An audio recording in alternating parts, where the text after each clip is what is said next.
దేవుని నామానికి వందనాలు. ఈ పగటి వేళ దేవుని యొక్క సన్నిధిలో ఆరాధన చేసి తీరడానికి కృపావాత్సల్యం దేవుడు మనకు దయచేసినందుకు దేవునికి స్తోత్రం. ఉపవాస ప్రార్థన కూడిక యొక్క రెండో దినానికి మూడో సెక్షన్కి దేవుడు మనందరినీ తోడుకొని వచ్చిన విధానం బట్టి దేవునికి వేలాది వందనాలు. దేవుడు మనల్ని బలపరిచి శక్తిపరిచినందుకు దేవునికి వందనాలు. ఈ అంత్యకాలంలో దేవుడు ఇంకా జీవపరిచి తీరడానికి కృపావాత్సల్యం దయచేసినందుకు దేవునికి స్తోత్రం.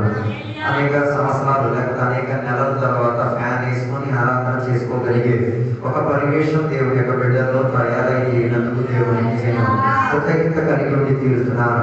ఈ కాలంలో దేవుని యొక్క బిడ్డలకు ఆత్మ సాన్నిధ్యత అనుభవాన్ని లేకుండా జీవించడానికి ఒక ప్రయత్నంలో ఉపవాస ప్రార్థన కోడికలు ఆత్మతో సత్యముతో అన్ని భాషలతో దేవుని యొక్క సన్నిధిలో గడిపి ఆరాధన చేయడానికి భాగ్యం దొరికినందుకు అందులో కొందరు భాగ్యస్తులు తినందుకు దేవునికి స్తోత్రం. దేవుని యొక్క ప్రణాళిక లేకుండా ఏదియూ ఈ భూమిలో జరిగి తీరదు. అప్పుడు ఆరాధనకి రావాలన్నా దేవుని యొక్క ప్రణాళిక ఉంది తీరాలి. దేవుని యొక్క ప్రణాళికలో కొందరిని నడిపించినందుకు దేవునికి వేలాది వందనాలు. అందులో మన పేరు నీ పేరు ఉన్నది కాబట్టి ప్రత్యేకంగా దేవునికి స్తోత్రం. దేవుడు మనందరినీ ప్రత్యేకించినగా ఈ మొదటి వేళ దేవుని వాక్య భాగంలో నుంచి మనం చూద్దాం. గ్రంథంలో నుంచి పోయిన రోజు దేవుని యొక్క వాక్య భాగంలో నుంచి మనం నేర్చుకొని వచ్చాం. దేవుడు అన్యుడైన కోరేషును దేవుడు కలిపినట్టుగా, కోరేషును మాత్రం కాదు దేవుని యొక్క ప్రజలను కూడా కలిపినట్టుకున్న వాక్య భాగం మనం చూసి తీరాం. ఈ రోజు మనం చూద్దాం యెషయా గ్రంథం 2వ అధ్యాయం మనం చదివి దాని మొదటి వచనాన్ని మనం చదివినప్పుడు వచ్చిన జనాంగం గురించి రాయబడినది కానీ ఆగిపోయిన కొందరి జనాంగం గురించి బైబిల్ యెషయా గ్రంథంలో మనకి బోధించి తీరుతున్నది. దాని 2వ అధ్యాయం మనం చదివినప్పుడు వచ్చిన జనాంగం యొక్క పేర్లు, వారి యొక్క వర్ణన, వారి సంఖ్య గురించి బైబిల్ ప్రస్తావించి తీరుతున్నది. కానీ రాలేని కొందరు జనాంగం కూడా ఉన్నారు. అది మనం యెషయా గ్రంథం 1వ అధ్యాయం 2వ అధ్యాయాలు మనం చదివినప్పుడు మనం చూసి తీరొచ్చు. చాలా మంది పిలవబడుతున్నారు కానీ కొందరు మాత్రమే ఆ పిలుపుకు ఏం చేసేది, స్పందన కలిగి తీరేది. అదే కదా ఉపవాస ప్రార్థన కూడిక మాస్టర్ గారు అందరికీ చెప్పారు, కొందరు మాత్రమే వచ్చారు. మరి ఎందుకు రాలేదో నాకు తెలియదు.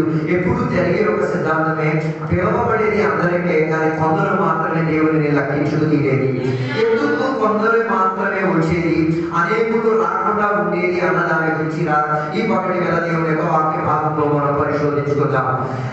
నేను నిన్న కూడా చెప్పాను, బాబిలోన్ అన్నది లోకానికి సాదృశ్యం చెందేది. అందుకే దేవుని బిడ్డలకి కూడా లోకం అంటే అధికంగా ఇష్టం చెందే ఒక చర్యలో ఉన్నది. అందుకే మొదటి కారణము దేవుని యొక్క పిలుపుకు వినకుండా ఉండి తీరడానికి కూడా కారణం ఏంటంటే ప్రజలు సౌకర్యానికి ప్రేమించేవారు.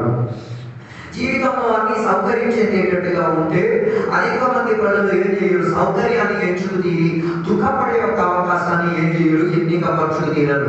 అందుకే ఎబ్రీ పత్రిక 11వ అధ్యాయం 25వ వచనం చదివినప్పుడు మోషే గురించి చెప్తున్న మాట, తాత్కాలికంగా ఉన్న సుఖభోగాన్ని ఏం చేయలేదు మోషే ఎన్నికపరచుకోకుండా ఎల్లప్పటికీ కోసం ఉన్న దుఃఖాన్ని, వేదనను ఏం చేస్తున్నాడు, అనుభవించుకు తీరడానికి ఐగుప్త దేశం తనకిచ్చిన శ్రేష్టతను, ఐగుప్త దేశం తనకిచ్చిన లెక్కింపులేని చెప్పిన ఆ సౌభాగ్యాన్ని శ్రమల కొరకు వదులుకు తీరారు. దాని అర్థం సౌకర్యం కాదు దేవుని బిడ్డలు కోరుకు తీరాల్సింది.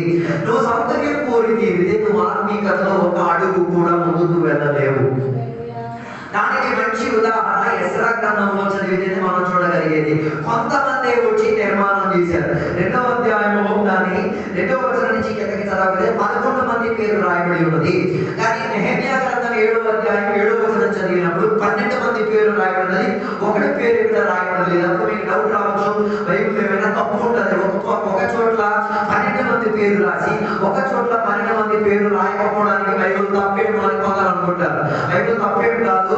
ఆ కాల తరగతిలో అయి ఉండొచ్చు, ఆ ఒక మనిషి అయితే చచ్చిపోయి ఉండొచ్చు, లేకపోతే తనకి ఏదైనా చావు జరిగి ఉండొచ్చు. దాని వలన చచ్చిపోయిన ప్రక్రియ ఉన్నబట్టి వారి పేరు దేవుడు గుర్తించలేదు. నేను చెప్పడానికి కోరే ఒక మాట, దేవుని యొక్క ప్రజలు సుఖం కోరినందుకు, లేకపోతే సుఖాన్ని అధికంగా ప్రేమించిన దేవుని యొక్క ప్రజలు ఉన్నారు. లోకం మనకి ఇచ్చిన ఒక సుఖం ఉంది, బాబిలోను మనకి ఇచ్చిన ఒక సుఖం ఉంది. దానిలో ఇరికింపబడి తీరితే దేవుని దగ్గరికి ప్రజలు రారు, దేవునికి ఆరాధన చేయడానికి రాదు, దేవునితో అన్నం పెట్టుకోవడానికి రాదు. ఈ పగటి వేళ వాక్యం సార్ చెప్పినప్పుడు నీలో ఆ సుఖం ఉందో లేదో అన్నది ఏమై తీరుతుంది, అర్థమై తీరుతుంది. అందుకే ఈ మోషే లాగా ఎంతమంది జనాలు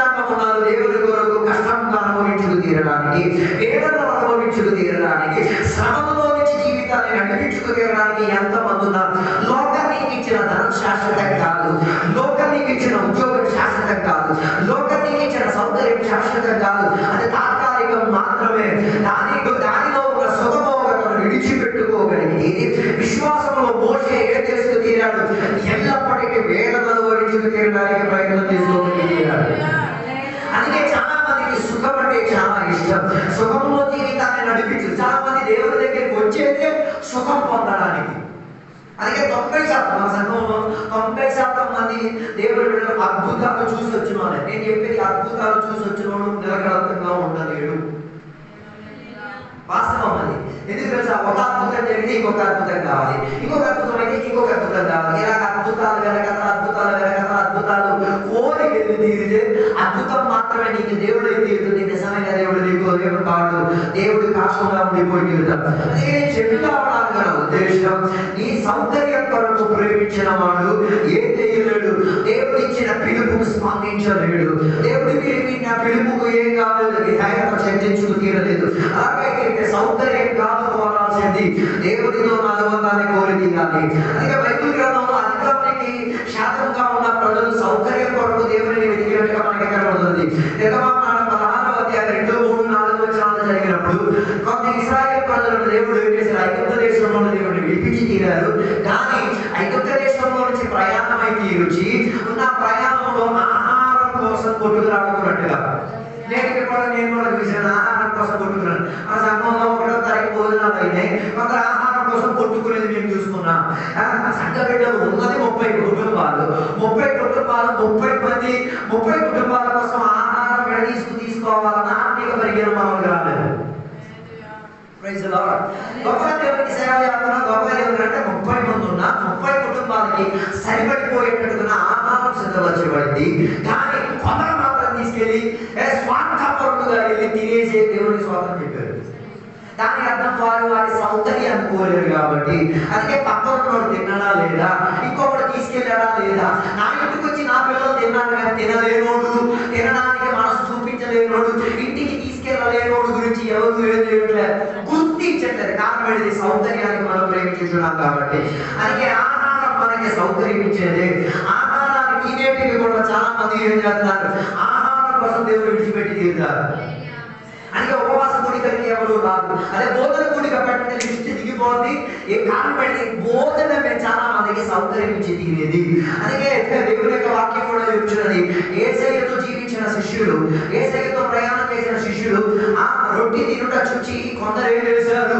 ఆ విమర్శించినట్టుగా బయట ప్రస్తావించి తీరుతున్నది.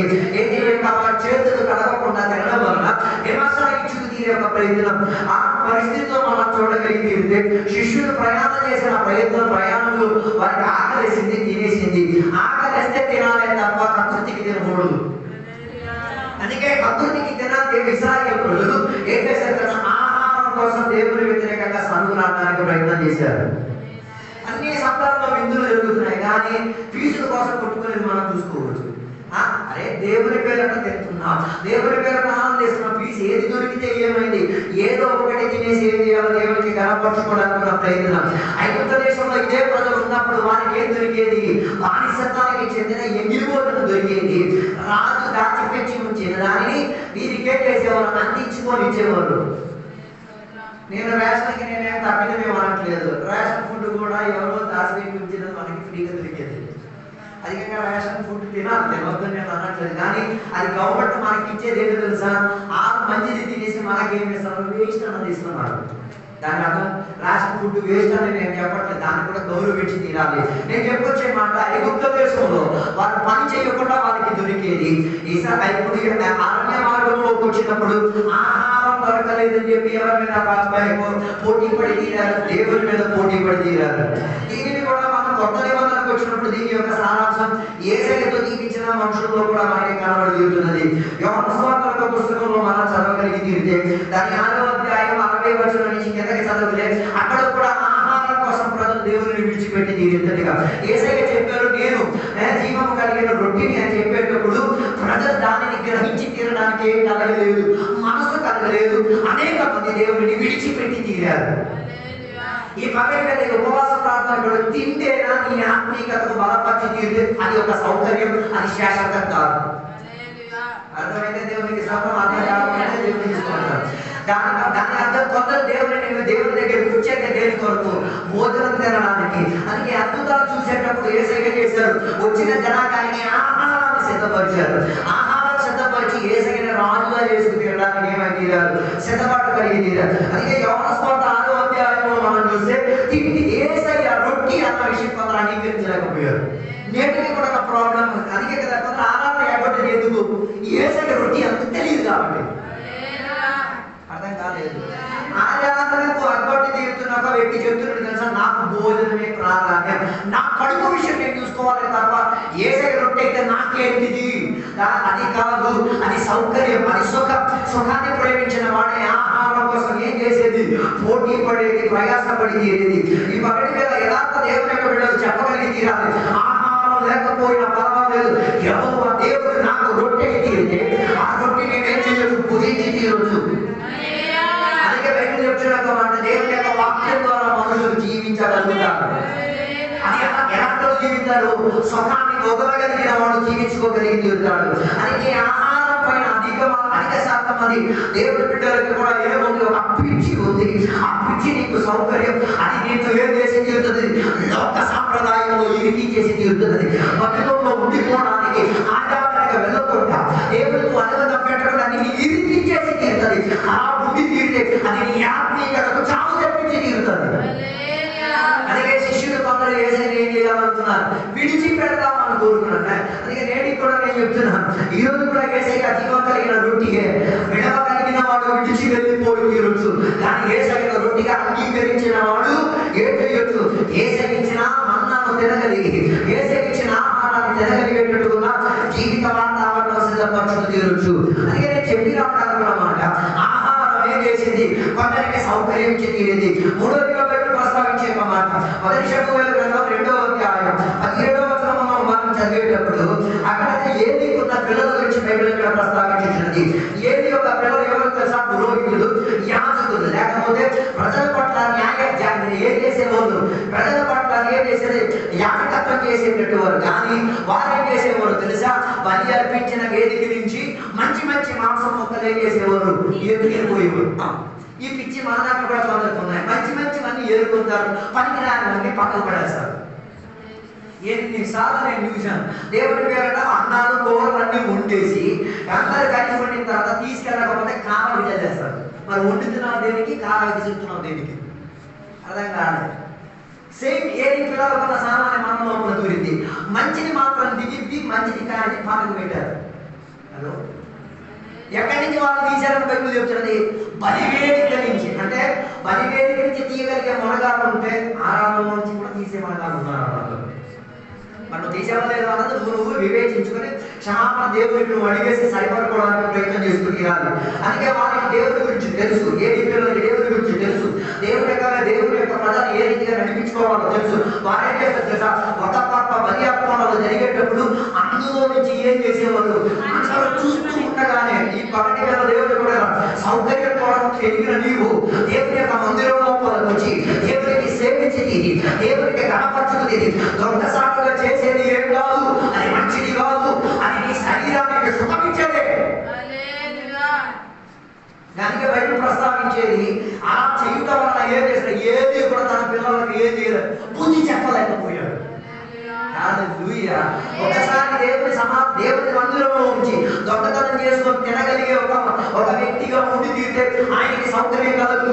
చివరికి ఏది పిల్లల జీవితం ఏమైపోయింది, దౌర్భాగ్య స్థాయిలో నాశనమయ్యే ప్రక్రియ జరిగి తీరింది. అందుకే ఆలోచించి ఆత్మీయతలో జీవించడానికి ప్రయత్నం చేయాలి. తర్వాత బైబిల్ ప్రస్తావించే ఒక మాట మనం చూడగలిగి తీరితే దేవుని యొక్క వాక్యం చెప్పేది, సంఖ్యాకాండం 32వ అధ్యాయానికి వచ్చినప్పుడు ఇశ్రాయేలు ప్రజలు ఎక్కడికి వచ్చారు, యోర్దాను నది తీరం దగ్గరికి వచ్చినప్పుడు అక్కడ కొన్ని గోత్రములు, ఏ గోత్రములు, రూబేను, గాదు, మనష్షే గోత్రములు ఏం చేసిందో తెలుసా, అక్కడ ఒక మంచి వాతావరణం చూసేసరికి వీరికి సౌకర్యం పుట్టుకొచ్చింది. వీరు అన్నారు, మాకు ఈ ప్రాంతం ఇచ్చేది, మేము ఇక్కడ ఉంటాం. కొందరికి ధనం ఐశ్వర్యం దొరికేస్తే దేవుడు ఎవరిని విడిచిపెట్టారు, మిగతా వాళ్ళకున్న సౌకర్యం విడిచిపెడతారు. అందరూ వెళ్ళలేరు దేశంలో నుంచి, అందరూ యోర్దాను దగ్గరికి వచ్చారు. కొందరు మాత్రం చెప్తున్నారు, మాకు ఈ ప్రాంతం ఇచ్చేది, మాకు వేరే ప్రాంతం వెళ్ళడానికి ఇష్టం లేదు, ఎక్కడ ఏముంది పచ్చి కలిగే పరివేశం ఉంది, ఎక్కడ మేము ఉంటాం, ఎక్కడ మేము కాపురం చేస్తాం. అంటే తాత్కాలికంగా కొన్ని సుఖాలు దొరికితే కొందరు ఎవరు విడిచిపెట్టేస్తారు, అనుబంధాన్ని సహవాసాన్ని విడిచిపెట్టేస్తారు. నేటికి కూడా ఇదే కదా కొన్ని సంఘాల్లో జరిగేది. కొంత మంచి ఉద్యోగం వచ్చింది ఇవన్నీ వదిలేసి దేని కోసం పట్టుబట్టాడు? ఆ పచ్చదనం, ఆయన పచ్చదనం శాశ్వతం కాదు. ఈరోజు పచ్చిగున్నాయి, ఆ పరివేశం రేపు ఏమైపోవచ్చు, ఎండిపోయే స్థాయికి వచ్చి తీరుతుంది. అందుకే కొందరికి ఏదైనా సౌకర్యం దొరికితే ఏంటో ఆరాధన ఎగ్గొట్టేసే సౌకర్యాలు దానికి అర్థం. సౌకర్యం నిన్ను దాని అర్థం నువ్వు దేవుడిని వెతికేసే సౌకర్యం కోసం. అందుకే కొందరు ప్రార్థన మీరు చూడండి, వారు ఇల్లు కట్టడానికి ప్రార్థన చేస్తారు. నువ్వు ఇల్లు కట్టడానికి కోసం ప్రార్థన చేయి, వెరీ గుడ్, ప్రార్థన అంటే నువ్వు ఇల్లు కట్టడానికి ప్రార్థన చేసి ఆ ఇల్లు దేవుడికి ఆరాధన చేసి వేదికగా ప్రార్థన చేయు. దేవుడి నాకు ఇల్లు దేవా, నాకు ఇల్లు దేవా, నాకు ఇల్లు దేవా అన్నది ఏం చేయకూడదు.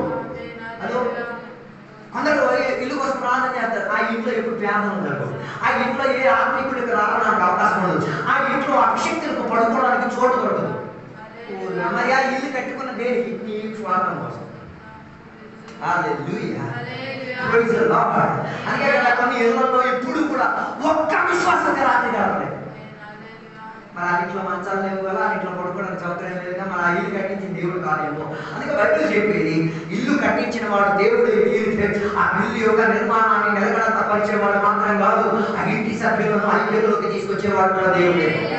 అందుకే కదా దేవుడి యొక్క వాక్యం చెప్పబడుతున్నది, ఒక ప్రవక్త ఎప్పుడు ప్రయాణం అవుతున్నప్పుడు దానిని ఆ ప్రవక్త యొక్క పరిచర్యను చూసి ఒక ఆమె హృదయం లోపల వేదన కలిగింది. ఆ ప్రవక్తకు నా ఇంట్లో కాసేపు ఏం చేస్తా, శ్రమ తయారు చేసుకుని ఒక వేదికను నేనేం చేసి తీరుతా, తయారు చేసి తీరుతా. అందుకే కొందరు ఇల్లు దొరికేసిన తర్వాత మన దేవుడు ఉండదు, ప్రార్థన ఉండదు, ఓటాలు ఉండదు, ఆత్మీయతను అలాగే నువ్వు ఆలోచించుకోవాలి. నువ్వు కూడా నువ్వేలా గాడిలా మనసేలాగా ఏం చేసేది, నీ సుఖం కొరకు ప్రయాణం అయి తీరేది.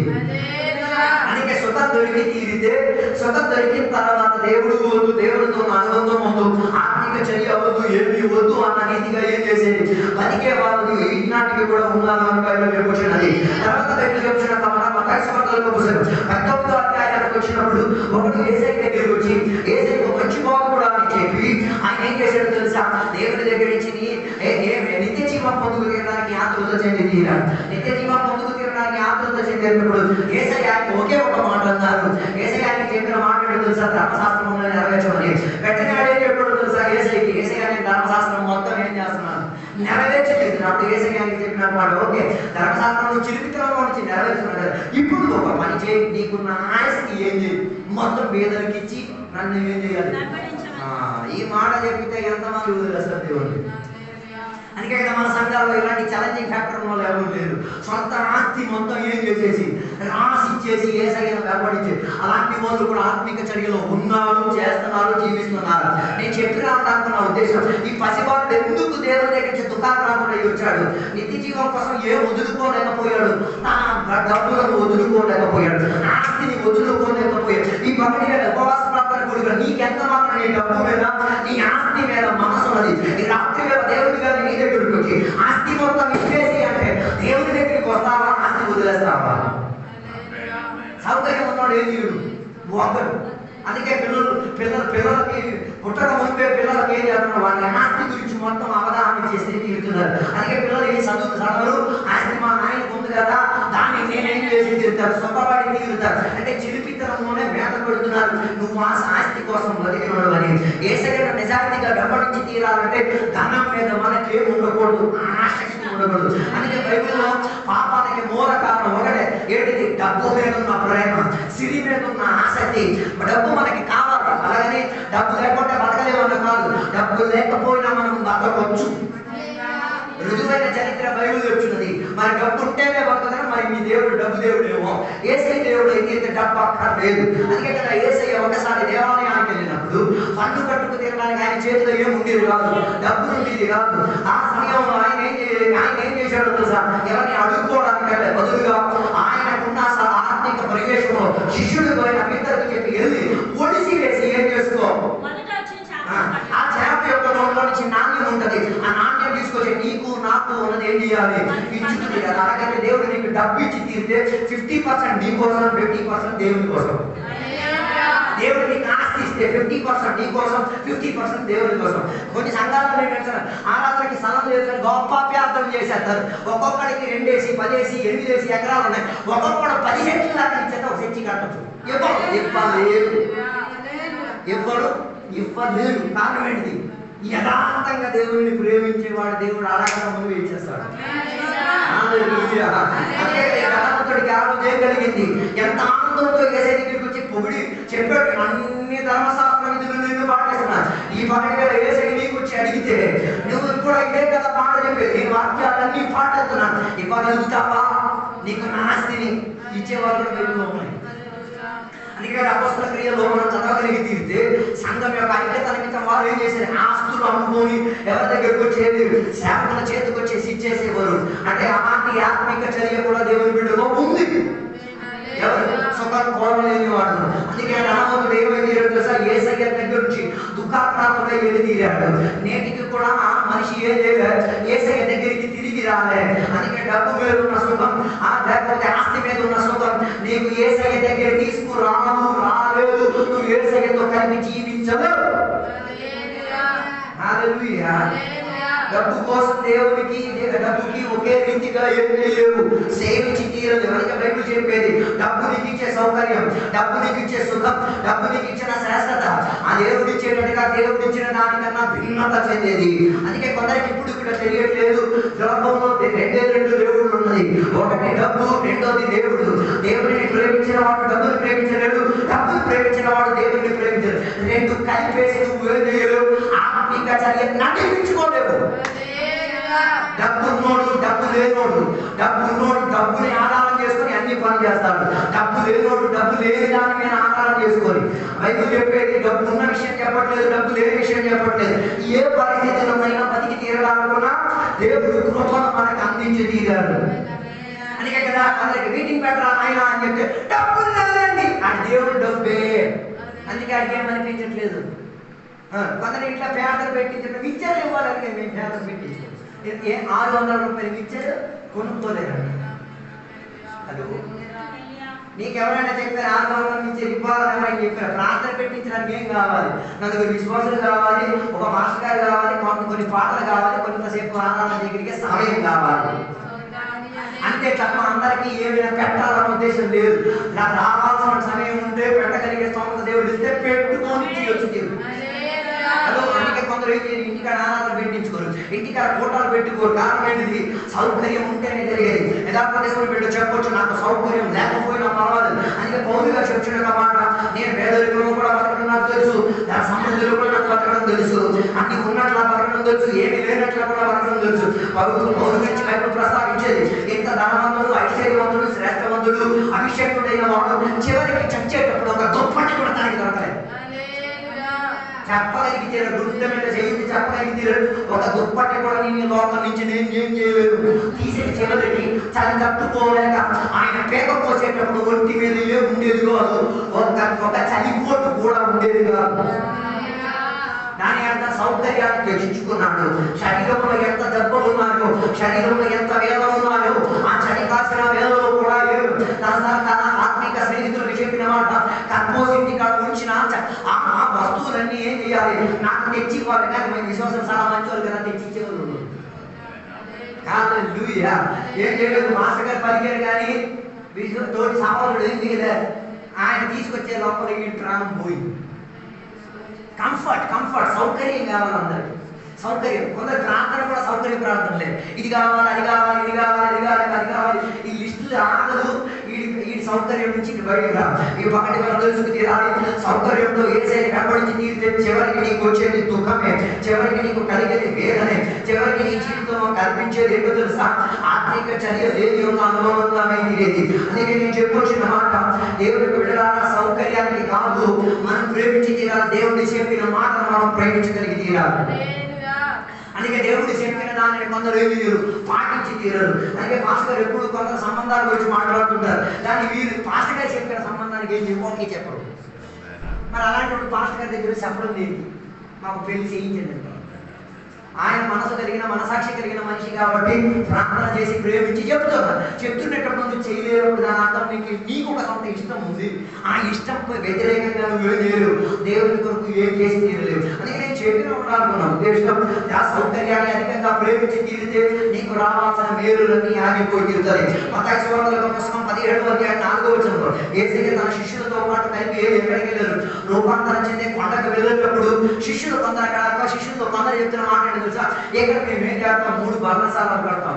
కొందరు ఏం చేస్తారు తెలుసా? సౌకర్యంలో కొన్ని ఇమోషన్తో కొన్ని మాటలు చెప్పేస్తారు, కానీ 3 బర్ణశాలను కడతానని చెప్పారు, ఇప్పటికీ కట్టలేదు. ఉత్తుత్తి మాట ఎక్కడ చెప్పకూడదు. చేస్తే వస్తానని చెప్తే లేకపోతే రావద్దు. హలో, కడతానని చెప్తే కట్టుకోవాలి. కొందరు ఎలాంటి ఉన్నారు, ఏం చేస్తారు? చెప్పేస్తారు. అందరి సమక్షంలో చెప్పి ఏడిది దేవుడి కోసం 3 బర్ణశాలు అది చెప్పిందే దాని తర్వాత. హలో, హల్లెలూయా. దాని అర్థం యేసయ్య మహిమాన్వితుడు అయినది చూచారు. యేసయ్య మహిమలోకి ఎక్కేటప్పుడు ఇద్దరు దూతలు ఎక్కడి నుంచి పరలోకం నుంచి దిగి వచ్చింది. అది మోషే ఏలియాగా దిగి వచ్చి మాట్లాడింది చూచారు. దాని వాళ్ళు ఏం కోరుతున్నారు? ఆ మహిమ కొరక ఏం కోరుతున్నారు? గుడారం. ఓ లార్డ్, అందుకే కదా బైబిల్ ప్రస్తావించేది యేసయ్య ఎవరింటికి వెళ్ళినప్పుడు యేసయ్య ఒకసారి అబ్రహాం ఇంటికి వెళ్ళినప్పుడు సారా ఎక్కడి నుండి గుడారం నుండి గుడారం నుంచి ఆమె ఏం చేయలేదు, బయటికి రాలేదు. కారణం ఏంటిది? గుడారం ఆమె ఒదిగించి తీరేటట్టుగా తన జీవిత స్థితిగతి ఆమెను ఒదిగిచేసి తీరింది. ఈ రోజు నేను ఇక్కడికి ఒక మాట, నీవు కూడా దేవునికి ఏదో చేసి తీరడానికి నిర్ణయం చేసేసి తీరి సకత్వ ఆపేసుకుంటే ఈ పక్కన ఆలోచించడానికి సౌకర్యం కొరకు ఆశపడిన వారికి ఈ పక్కన దేవునికి విడలారా మహిమ కొరకు ఆశపడి తీరాలి. మహిమ నుండి అధిక మహిమలోకి దేవుని యొక్క బిడ్డలు ఏం చేయాలి? ప్రయాణం తీరడానికి ప్రయత్నం చేయాలి. బిడ్డలు చెప్పిన నేను ఇక్కడ ఏం చేస్తాను? ఒక బర్ణశాల. ఓ లార్డ్, ఒక ఇల్లు కట్టడానికి కోరిన వాడు 100 ఇల్లు కట్టినా ఆ ఇల్లు మీద ఉన్న పిచ్చి సాగు అర్థం కాలేదు. ఒక ఇల్లు కట్టడానికి ఆసక్తి చెంది ఆశపడిన ఒక మనిషి 100 కాదు కానీ కోట్ల ఇల్లు కట్టినా ఏం తీరదు. ఆ సుఖం అన్నది తీరదు. యథార్థంగా ఇల్లు కట్టడం కాదు, ఏం కావాలి? మహిమ కావాలి. దేవుని యొక్క మహిమ కావాలి. దేవుని యొక్క మహిమే మనల్ని ఏం చేసి తీరేది? ఈ లోకంలో నుంచి మనల్ని వేరుపరచుకోగలిగి తీరేది. అందుకే ఈ పక్కన దేవుని యొక్క బిడ్డలుగా నేను చెప్పొచ్చే మాట, ఈ ఆత్మిక చర్యలో సుఖం కోసం తిరిగి యేసయ్య అమ్మవుతూ యేసయ్య వాక్యములను ధిక్కరించొద్దు, యేసయ్యతో నరికివద్దు. అది రాబోయే రోజుల్లో నీ ఆత్మీయతకు చాపించి తీరుతుంది. అది నీ జీవిత సిద్ధాంతములకు ఏమిటి తీరుతుంది? ఆ ముగింపు నుంచి తీరగలిగి తీరుతుంది. అందుకే సౌకర్యంలో నుంచి ఏం చేయాలి? దేవుని యొక్క బిడ్డలు బయటికి రావాలి. మోషే విశ్వాసంలో చెప్పినట్ల చెప్పి తీరాలి. శ్రమ అనుభవించి తీరడానికి నేను సిద్ధం, నేను అనుభవించి తీరడానికి నేను సిద్ధం, దుఃఖం అనుభవించి తీరడానికి నేను సిద్ధం అన్న రీతిగా చెప్పు తీరడానికి దేవుని యొక్క బిడ్డలు ఏం చేయాలి? తయారై ఉండి తీరాలి. చివరికి ప్రకటన కన్నా 3వ అధ్యాయంలో మనం చదవగలిగితే లవోదిక సంఘం గురించి చెప్పబడి తీరుతుంది. వారికి ఆత్మీక ఆకలి లేదు కానీ, ఆత్మీక అనుబంధం లేదు కానీ, వారికి ఏం కావాలి? సౌకర్యాలు కావాలి, ధనం కావాలి. వారికి ఏమి? ఆత్మీకతలో గుడ్డితనంగా ఉన్న బిడ్డలుగా మారి. అందుకే ఈ కాలంలో కూడా చాలా మందికి ఏం లేదు, ఆత్మీక దృష్టి లేదు. ఏం లేదు? ఆత్మీక దృష్టి లేదు. ఆత్మీక దృష్టి ఉండి తీరితే దేవుని యొక్క ఆత్మీకత కొరకు ఏం చేసి తీరుతారు?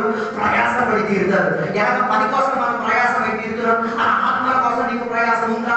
ఎలాగ నీ కుటుంబం కోసం పరిగెడుతున్నాం, అలా ఇతరుల కుటుంబం కోసం పరిగెడుతున్నాం. పరిగెట్టలేకపోతే దాని అర్థం నీలో కూడా లవోదిక సంఘంలో ఉన్న ఆత్మ వ్యాపరించుచున్నది. సుఖానికి అధికంగా ప్రేమించి ఆత్మీకతకి ఏం చేస్తున్నారు? సంక్రాంతికి శివరాత్రికి వాడుకు వచ్చి తీరేంతటిగా ఉన్న పరివేశంగా మార్చి తీరుతున్నారు.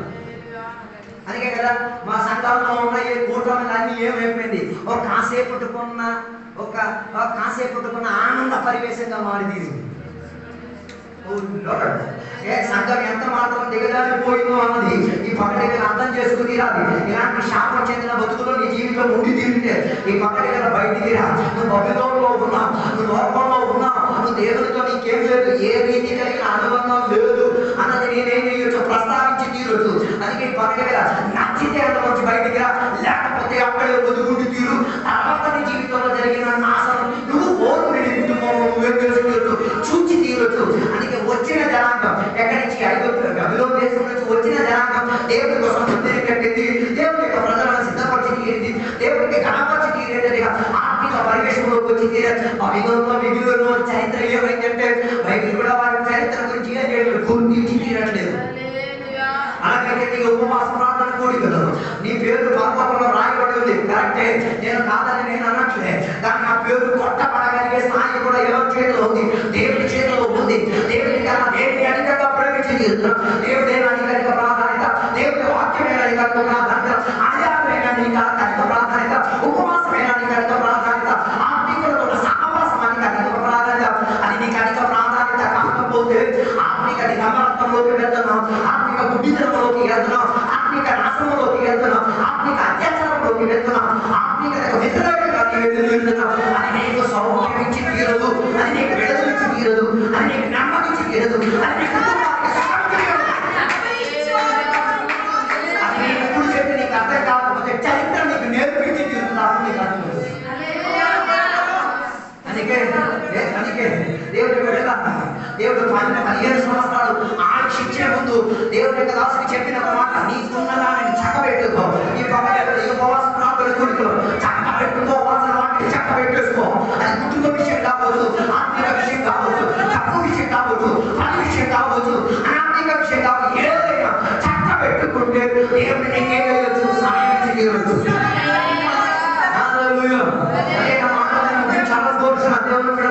సమయం దొరికేటప్పుడు దాన్ని ఏం చేయాలి? సద్వినియోగ పరిచి తీరాలి.